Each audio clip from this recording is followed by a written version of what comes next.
Hey YouTubers out there, this is NHRA 1975. It's June 22nd, 2024, and I made it to the track, believe it or not.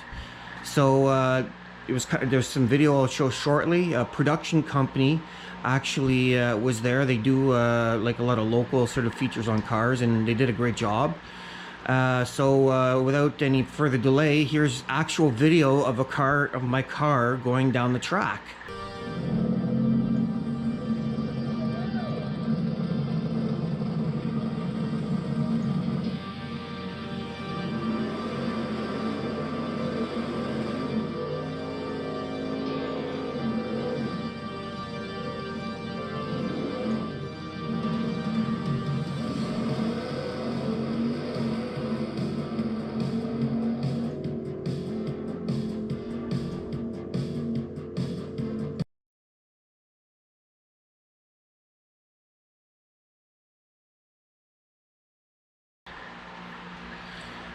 Okay, so for performance-wise, the car actually did okay. I mean, I only got 2 runs in. I had some problems with the lower rad hose that I've hopefully figured out with just another one of these pieces.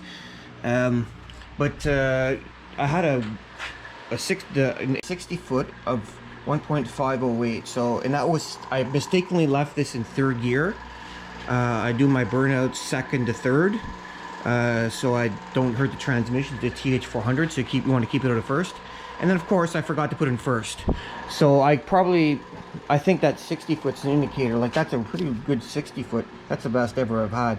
I think this thing would 60 foot in the 1.4s, possibly the 1.3s when it's in 1st gear. But it's great to being at the track. It was actually kind of like a Memorial weekend there for a guy who owned a local speed shop. So it was just good to have a couple shakedown runs. And I actually met some people who actually watched my videos. I'm like, what? Someone watches my videos? So that was cool. A young guy there. He had a cool Pontiac, G-body Pontiac, and he helped me out. So that was cool, man. It's nice to see other people actually watch the videos, and also like a younger guy into the hot rod scene, which we need more of. But yeah, so I did face some issues. One of the ones initially was this lower rod hose. That's one I just put in to hopefully replace it. I had kind of like a mix mash of pieces together, like this thing going into another thing and going another thing. It worked for a long time, but it blew at the track. So the biggest problem is with these Edelbrock water pumps. That down there is 1 7/8.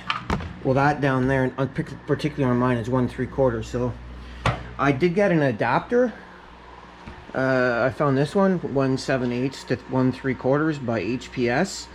But to tell you the truth, I just went and got one of these, another flexible. People don't like these. I don't know why.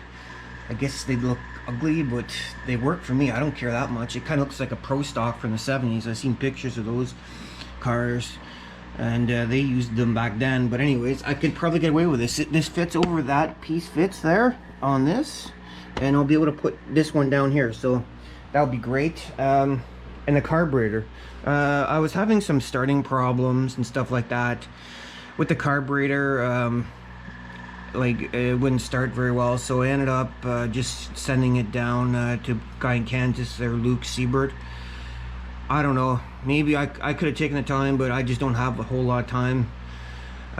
Like, I had a lot of stuff this month for family stuff, so I'm like, I'm just gonna send it down. I won't be able to race anyways, so I sent that down to Luke Siebert to go through. That's that 1050 Dominator, and when the stuff comes back, it's normally spot on, so I shouldn't have any problems. And then the last problem was kind of more concerning. One of the rocker arms here, when I was doing my valve lash, was real loose, hence the intake off. So that one there was real loose. Now I've since tightened it up, of course, and the engine builder told me you really should investigate it more. So we went all the way down to the lifter, and we couldn't find anything wrong with the lifter up. Push rod's okay. So I'm not too sure why that loosened off. It would have been nice to find the problem. I'm sort of wondering if it's the poly lock, but unsure. So that's kind of a not a real nice mystery to have. So I'm really going to keep an eye on this particular rocker arm and the lash on that. I guess those are the two big ones, well, the three big problems. The lower rad hose, which seems to be easily fixed. I mean, one day I'll maybe go to an AN system, but this for now will work, and this should get me through the season.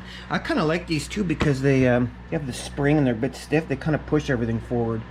But anyways, yeah, so I'm just working on that right now, and hopefully sometime in July I get the car out again. I got to put the intake on again, so I have to clean. I clean that, and then I got to clean up with this, and that's sort of the goal today. We try to relash everything and see how it goes. And yeah, so if you guys want to watch that video there, it's way better than anything I did. I did try to, I brought the GoPro to the track, but it ends up, it's too chaotic. I don't have any time to like put the GoPro in there, and you're fighting all these problems. Hopefully there'll be a day it's a little calmer and everything's more sorted on this car, and I can put the GoPro. I want to put a GoPro, what do you call that, for the roll bar. I want to put that on the roll bar. Camera on the roll bar, and yeah, get some like actual footage. There's a class called Nostalgia, which is a lot of older cars like mine with big inch engines like this, so I'm gonna try to go on that. I don't know if I'll do anything in it. My lights are still terrible, so I think basically for this year, if I can my goal is just to get this thing to work, like like minimal problems, or no problems would be better, and just get it to work, you know. Because I got the setup now with the truck and the trailer, so yeah, that's it, guys. Decided to make it a short update and kind of what's happening, and I'll work on this today and try to get as much done as I can and prepare for whenever the carb comes back. Okay, talk to you later.